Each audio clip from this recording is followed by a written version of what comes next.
Hello and welcome back to our channel. So today in this video we are going to discuss about how you can change your phone number on Ticketmaster. So without wasting much of our time, let's get straight into the video.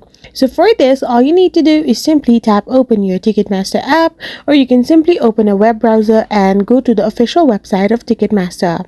So once you go in it, you will have this kind of interface in your screen. So now all you need to do is simply tap on the My Account section on the top right hand side of the corner. Once you tap on it, you can find an option called My Account. So now simply tap on that particular option. After you do this, you will be redirected to your account overview. Here you can see your section called phone number, where you can find edit phone number.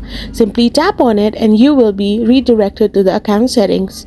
Now all you need to do is simply scroll down and tap on phone number section to update your number.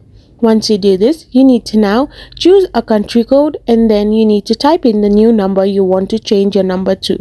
After doing this, hit the next button, and then you will receive a one-time code in your phone number that you have just registered right now.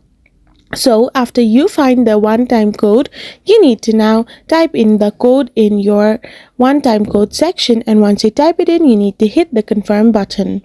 After doing this, you will be able to change your phone number on Ticketmaster. I hope you found this video helpful, so don't forget to hit that subscribe button and do give us a thumbs up. We will be back again with more interesting videos. Thank you for watching.